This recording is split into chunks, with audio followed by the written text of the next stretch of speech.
नमस्कार, मैं हूं राजमोहन तिवारी और आप देख रहे हैं लाइव बिहार। आज हमारे साथ जो इंसान जुड़े हैं उनका नाम है किशोर कुणाल।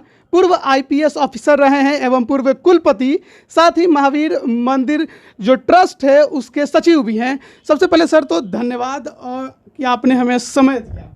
हमने बहुत आपको भी धन्यवाद, आप आए यहाँ पर इसके लिए। काफ़ी बिजी शेड्यूल है सर का और उसमें काफ़ी एक छोटा सा समय हमें मिला है।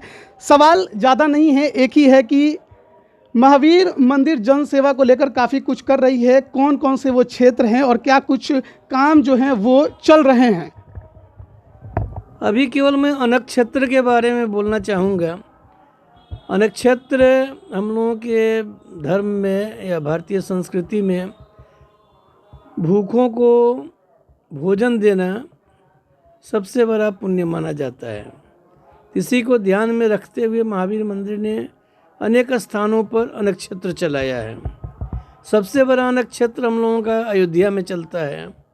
जो काम आज तक किसी ने नहीं किया था अयोध्या में, वह काम महावीर मंदिर ट्रस्ट कर रहा है। यानी जो लोग रामलला जी का दर्शन करने राम जन्मभूमि आते हैं, उन सबको निःशुल्क भोजन दिया जाता है।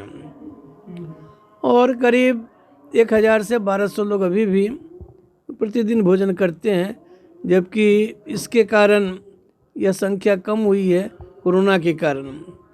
तो वहाँ 1000-1200 लोगों को हम लोग प्रतिदिन भोजन कराते हैं और शुद्ध बिहारी व्यंजन, एकदम शुद्ध भारत जलपान में मुजफ्फरपुर जैसे कचौरी बनती है, वो कचौरी। इसके अलावे हम लोग राइस जीरा पुलाव देते हैं, अरहर की दाल देते हैं, बिहारी शैली की आलू दम देते हैं, मिक्स्ड वेजिटेबल देते हैं, पापड़ देते हैं, तिलौरी देते हैं और अंत में गाय का शुद्ध घी भी देते हैं। इसकी जय जयकार, इसके कारण अभी हनुमान मंदिर की जय जयकार पूरे देश में हो रही है। तो यह एक बहुत बड़ा काम हुआ है, हो रहा है। इसी तरह वहाँ एक शाम दिया जाता है दोपहर में, क्योंकि शाम में वहाँ हम लोग जिस क्षेत्र में हैं उस क्षेत्र में पुलिस का प्रतिबंध रहता है, लोग बहुत कम आते हैं। इसके अलावा दूसरा हम लोगों का जो चल रहा है, सीता रसोई चल रही है, यह सीतामढ़ी में चलती है। यहाँ भी लोग आते हैं, जो लोग पुनौरा धाम का दर्शन करने, सीता माता के जन्म स्थान का दर्शन करने, उनको दिया जाता है। इसके अलावा कैंसर संस्थान में जितने मरीज भर्ती हैं, करीब 550-600 लोगों को हम लोग तीनों शाम भोजन देते हैं और मेन्यू के अनुसार देते हैं। इसी तरह जितने अस्पताल हमारे हैं, सब जगह हम लोग निःशुल्क भोजन प्रदान करते हैं। यहाँ भी जो लोग हैं दरिद्र नारायण, उनको भी निःशुल्क भोजन कराया जाता है। इसके अलावा जितने साधु आते हैं, सबको निःशुल्क भोजन कराया जाता है। अनक्षेत्र में जो अभी हम लोग काम कर रहे हैं, वह देश के बहुत कम मंदिर मठों में हो रहा है।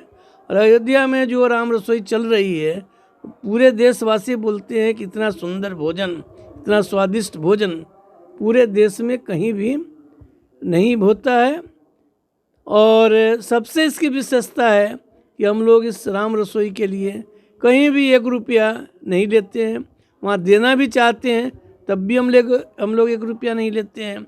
यहाँ भी भेजना चाहते हैं उसके लिए, तो राम रसोई के लिए हम लोग भोजन नहीं लेते हैं। फिर बाद में और भी जो स्थान हमारे हैं, विराट में रामायण मंदिर बनेगा, जब बनेगा उसकी चर्चा बाद में करूँगा, तो वहाँ भी अनक्षेत्र चलेगा। तो हम लोग अनक्षेत्र बिहार में चला रहे हैं, अयोध्या में चला रहे हैं, और अयोध्या में चलाने के कारण पूरे देश में महावीर मंदिर की चर्चा हो गई है। आंध्रा से लोग आते हैं, कर्नाटका से आते हैं, तमिलनाडु से आते हैं, महाराष्ट्र से आते हैं, सब लोग भोजन करके हनुमान जी की जय जयकार करके लौटते हैं लोग। सर आपने एक बड़ी एक योजना के बारे में बताया, तो थोड़ा सा ही बताया, हम चाहेंगे संक्षेप में ही बताएं। विराट रामायण मंदिर, अंगकोर जो मंदिर है, वहाँ वाट मंदिर कंबोडिया का, शायद उससे कुछ जुड़ाव है। अभी ऐसा है, वो इस मंदिर की चर्चा एक बार पूरे देश दुनिया में हुई थी। जब तक मंदिर का निर्माण, जब तक उसकी बुनियाद उससे ऊपर हम लोग नहीं आ जाते हैं, तब तक उस मंदिर के बारे में भी चर्चा करना उचित नहीं होगा। इसलिए अभी मैं उसकी चर्चा नहीं कर रहा हूँ। इतना ही कर रहा हूँ कि वहाँ भी जब बन जाएगा तो वहाँ भी जितने लोग आएंगे अनक्षेत्र वहाँ चलेगा। आज का विषय अनक्षेत्र का है, इसलिए महावीर मंदिर के जहाँ जहाँ मंदिर हैं वहाँ वहाँ ये अनक्षेत्र चलता रहेगा। अन्य कोई सर अस्पताल वगैरह की नई योजनाएं? बहुत है। अभी बेगूसराय में एक अस्पताल, वो वहाँ की अग्रसेन समाज द्वारा चलता था, उन लोगों ने सौंप दिया है, वह बन रहा है।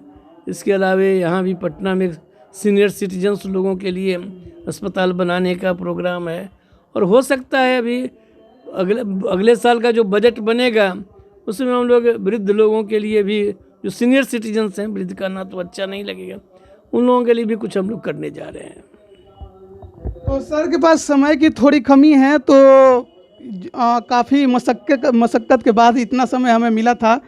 काफ़ी कुछ उन्होंने बताया कि नए अस्पताल और भी जो है महावीर मंदिर शुरू करने वाला है, कर चुका भी है। और इसके अलावा जिसकी सबसे ज़्यादा चर्चा हुई थी कभी, विराट रामायण मंदिर, तो वो शायद वर्ल्ड का सबसे बड़ा मंदिर होने का। भी मैं करना नहीं चाहूँगा। एक बात मैं ज़रूर कहना चाहूँगा कि हम लोगों ने अभी जो हार्ट हॉस्पिटल स्थापना तो पहले हुई थी, लेकिन जितना सुंदर अभी बनाया है और पूरे देश के जितने बड़े बड़े डॉक्टरों को यहाँ लाया है। अभी डायरेक्टर है कि डॉक्टर किशोर जोशी जी, वो देहरादून से आए हैं। एनेस्थेसिया के डॉक्टर हैं, वो नागपुर से आए हैं। और 2 या 3 डीएम हम लोगों ने उसमें रखा है। तो ये अगले 1 महीने के अंदर हम लोगों का जो हार्ट हॉस्पिटल है, जो वात्सल्य के प्रांगण में भी चल रहा है, वह समझिएगा कि बिहार का सबसे सुंदर और सबसे वेल इक्विप्ड अस्पताल होने जा रहा है। ये आप बार बार कह रहे थे कुछ और बतलाने के लिए, तो विराट रामायण मंदिर पर तो नहीं बतलाऊंगा अभी, लेकिन महावीर हार्ट हॉस्पिटल जो है वह बिहार का सबसे सुंदर, सबसे विश्वसनीय डॉक्टरों द्वारा ये अस्पताल प्रारंभ हो चुका है। तो अभी आपने काफ़ी जानकारियाँ हासिल कर ली होंगी कि महावीर हार्ट हॉस्पिटल जो है वो सबसे बड़ा अस्पताल और सारे स्पेशलिस्ट के साथ शुरू हो चुका है। और उम्मीद है कि जो महावीर मंदिर जो जनसेवा करता है, इसमें काफ़ी कुछ आप भी लाभ आपने उठाया होगा। और महावीर कैंसर संस्थान हो गया, महावीर आरोग्य संस्थान हो गया, महावीर नेत्रालय, ये सभी महावीर ट्रस्ट के द्वारा चलाए जाते हैं। महावीर मंदिर का जो नैवेद्यम का प्रसाद है वो काफ़ी फेमस है। उसे यहाँ पर पटना में लाने का भी जो कहा जाता है कि जो कार्यभार था वो सर के ही हाथों हुआ था। और तिरुपति बालाजी का यह मंदिर का प्रसाद आखिर पटना में पहुंचा कैसे, सर इसको पटना में लाए कैसे, इस पर पूरी जानकारी हम लेना चाहेंगे। सर इसके बारे में बताइए। मैं 1990 से 92 तक अयोध्या मामला देखा करता था। पहले मैं होम मिनिस्ट्री में OSD था, बाद में PMO में मैं जो अयोध्या सेल था उसका एक अफसर था। मेरे साथ प्राइम मिनिस्टर उस समय नरसिंहा राव जी थे, उनके इंफॉर्मेशन सेक्रेटरी थे, उनका नाम था PBR के प्रसाद था, वो भी आंध्रा के रहने वाले थे। तो PBR के प्रसाद कभी तिरुपति ट्रस्ट के एग्जीक्यूटिव अफसर थे, तो उन्हीं को साथ में ले गया था तिरुपति। और वहाँ से 5-7 कारीगरों को लाया था। उस समय ये लोग आए थे केवल 3 या 6 महीने की ट्रेनिंग दे करके फिर लौट जाने वाले थे। यहाँ की व्यवस्था देखी तो वे लोग रह गए। और उस समय जो लोग आए थे उस समय हम लोगों को इतनी उम्मीद नहीं थी कि नैवेद्यम इतना लोकप्रिय होगा, क्योंकि भगवान का भोग लगना था तो सबसे अच्छा भोग लगे, यही उद्देश्य था। तो वो मैं चूँकि संस्कृत का मैं विद्यार्थी हूँ, इसलिए कि इसका नाम चुना नैवेद्यम। नैवेद्यम संस्कृत में कहते हैं जो भगवान को भोग लगता है उसके लिए शब्द है नैवेद्यम। तो हम लोगों ने नैवेद्यम रखा। शुरू में लोग बोलते थे कि बहुत भारी शब्द है, लेकिन धीरे धीरे नैवेद्यम बहुत लोकप्रिय हो गया, प्रचलित शब्द हो गया है। और प्राय शुरू में बिक्री अच्छी होती थी, लेकिन उतनी अच्छी नहीं थी जितनी एक शेषाद्री के आने के बाद यह नैवेद्यम की क्वालिटी भी सुधरी। और जब से हम लोग 3-4 वर्षों से कर्नाटक मिल्क फेडरेशन से उनका शुद्ध गाय का घी लेते हैं, शुद्ध घी तो बहुत जगह मिलता है, लेकिन गाय का शुद्ध घी जब से हम लोग ले रहे हैं तब से इसका स्वाद, इसकी क्वालिटी और अच्छी हो गई है। इसलिए उसके बाद बिक्री बहुत बढ़ गई है। और हम लोगों के साथ यही है कि तिरुपति और हमारे लड्डू में बनाने वाले सब तिरुपति के हैं। इसमें घी गाय का शुद्ध घी कर्नाटका से आता है। अब समझिए आटा नहीं है, जो बेसन है, चना दाल, ये आता है ऑस्ट्रेलिया की कंपनी है उसका लगता है। और शुद्धता का हम लोग ध्यान रखते हैं। तिरुपति और हमारे यहाँ नैवेद्यम और तिरुपति लड्डू में ये अंतर है कि वे लोग बहुत हार्ड बनाते हैं, क्योंकि चाशनी अधिक देने पर लड्डू कड़ा हो जाता है, तो उसकी एक विशेषता होती है, वो अधिक दिनों तक टिकता है। फिर हमारे यहाँ जो लोग हैं, हम लोग एक काउंटर है यहाँ पटना में, यहाँ से बिक्री होती है, लोग अपना 3 दिन 5 दिन 7 दिन तक इसको रखते हैं, इसलिए हम लोगों का लड्डू सॉफ्ट होता है। और सॉफ्ट होने से लोग इसको अधिक पसंद करते हैं, बल्कि इसका डिमांड साउथ में भी होता है। हमारे जो 55-60 लोग तिरुपति के यहाँ पर हैं, वे जब जाते हैं तो उधर डिमांड होता है, ऐसे लड्डू खरीद कर ले जाते हैं।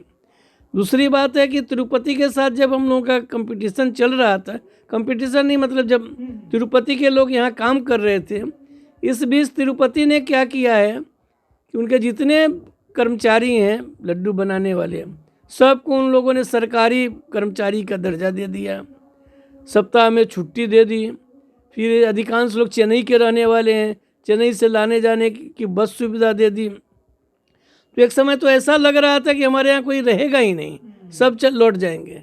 फिर हम लोगों की व्यवस्था अच्छी है और हम लोग क्या करते हैं कि कुल बिक्री का 9% इन लोगों को, प्रॉफिट का नहीं, बिक्री का 9% देते हैं बनाने के, या जो हमारे यहाँ लोग हैं, इससे ये लोग भी खुशहाल हैं, प्रसन्न हैं। तो ये जो कर्मचारी हैं सर अभी भी वहीं के हैं? अभी भी हैं, 56 आदमी वहीं के हैं। और लॉकडाउन में भी सब थे, अच्छा, यही थे। लॉकडाउन में उनको मिला नहीं कुछ, सिवाय कि 1 आध महीने में हमने कुछ मंदिर की ओर से दिया, लेकिन यहाँ रुके रहे और दिन रात करते हैं। और लड्डू की बिक्री जो है, नैवेद्यम की बिक्री 90% पर आ गई। जो पहले बिक्री थी उसका 90% अभी बिक्री होता है। एक दिन में क्या इसका टर्न होगा? इसका ऐसा है कि पहले 60-65 चलता था। पिछले साल जब ये 4 महीनों में सबसे अधिक बिक्री होती है, रामनवमी के 2 महीना पहले 2 महीना बाद, तो पिछले साल जब लग रहा था कि हम लोगों की बिक्री 1 लाख किलो पर महीने में पहुंच जाएगी, तो ये लॉकडाउन हो गया।